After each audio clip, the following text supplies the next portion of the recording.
You guys, strap in because Love is Blind Season 10, Episodes 7 through 9 took what was simmering and turned it straight into a full-blown reality TV roast session where nobody leaves unscathed and one man become the unofficial villain of the entire season. I mean, listen, everybody hates Chris now, and honestly, it's not even close. So, we're going to break down what happened in these couple episodes 7 through 9 as the couples return from their honeymoons back into real life in Ohio. So, without any further ado, let's go ahead and unpack this drama. We pick up right after the couple's romantic Cabo getaway, the sun, the margaritas, the flirtatious laughs, and boom, Ohio hits. And Ohio is not here for the vibes. Ohio is here for reality checks. Everyone moves into real life together, starting their life together, doing laundry, meeting family members, and trying to make good impressions. But spending real life with someone, that's where the pod's fairy dust wears off.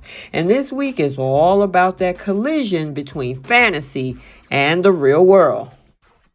Now let's talk about Bri and Connor because they were cruising, well, until outside chaos knocked. Connor proudly showed Bri the house that he bought. I'm ready to be a husband. Yes, there were bachelor-coded details, leftover Christmas decor, questionable door lock security, but Bri didn't nitpick. She saw potential. Their family meetings were smooth. They seemed steady, stable, no dramatic music swelling behind until when Chris enters the chat, and we'll talk about that later. But for the most part, Bri and Connor, they're one of the pairs who seem stable and grounded. They did get engaged. They did meet the families, even though I gotta say, Bri kept calling him a child. And especially when she met her mom corrected her real quick and said, that's some grown man we're talking about here. However, they're planning toward the future without as much debris as some of the others.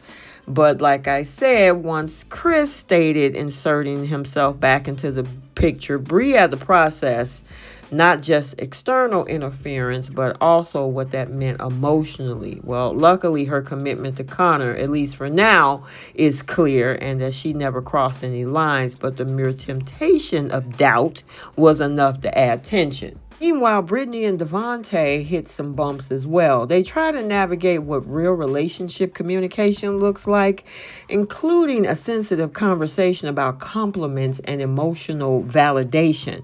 Devontae struggles because he feels that after being corrected before, giving compliments now feel forced. But when he does give them sincerely, the moment kind of feel real, I gotta say. Their journey isn't flashy, but it's one of those slow emotional work type. And I guess it's the kind that doesn't make headlines, but it does matter. And then there's Emma and Mike. Oh boy, the kids' conversation is not sorted. This couple goes into family meetings with one central conflict that just refuses to change. Mike wants kids. Emma is uncertain.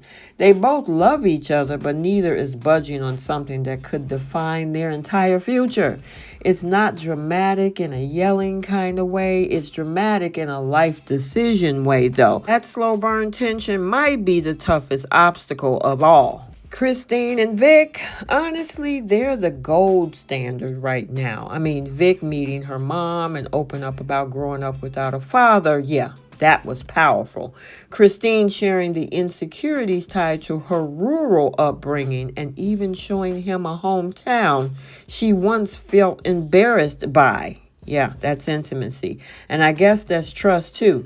They also have those deeper conversations about raising interracial children and navigating identity. It's not surface level attraction with these two. It's real world alignment. And as for now, they look solid, stable, mature, dare I say wedding bound? I guess we'll see.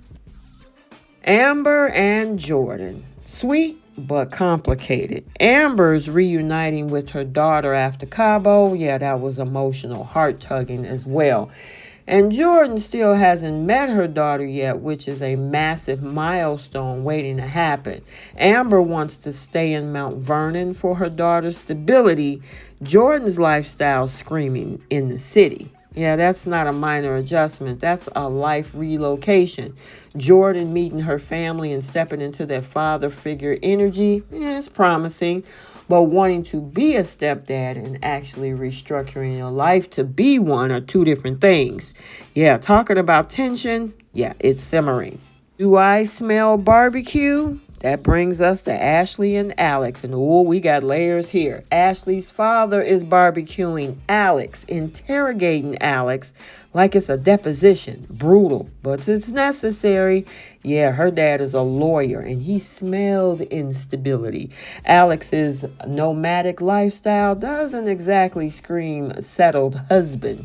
And when Ashley's dad says honesty may not be his strongest trait, that's not background noise. That's foreshadowing. Then we get that awkward intimacy miscommunication. Alex misreading signals, assuming that she was on her period to avoid pregnancy. Sir, please Google. Ashley's explaining how biology actually works. Embarrassing, but definitely needed. They reconcile, but you can feel that tension is still floating. And then the X bomb drops. Alex still being friends with an ex, recently seeing her in Austin before the show.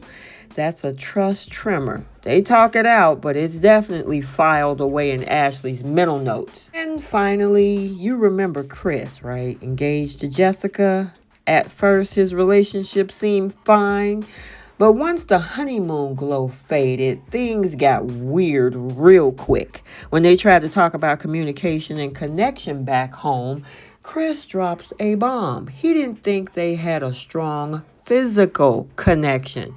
And get this, he justified that by talking about preferences, gym habits, and how he's used to dating women who work out more and do Pilates and things like that. Yep, that was the justification. And Jessica, being the confident, intelligent woman that she is, a practicing doctor no less, did not take that lying down. Her response, she called it disrespectful. And rather than begging for redemption or changing herself, she stood up for her worth and ended the engagement. And honestly, that was one of the most empowering moments of this season so far. Jessica looked right at Chris and says, I won't change myself for someone else's standards. And that, my friends, is how you exit a toxic negotiation disguised as a relationship. However, Chris got his eyes on somebody else, because what we find out when everybody meet up, he slid in somebody's DM. So Chris, oh no, that breakup didn't humble him. It spawned a villain arc. After the split, he immediately became the hot gossip at the cast gathering. Everybody was talking about him, not in the aw, we care kind of way, but in ew, why is he like this kind of way? And then he posted a strip club photo on social media. Like, come on. In that moment, Chris went from questionable boyfriend to reality TV antagonist. That photo was not only hilarious for all the wrong reasons, but it was also embarrassing.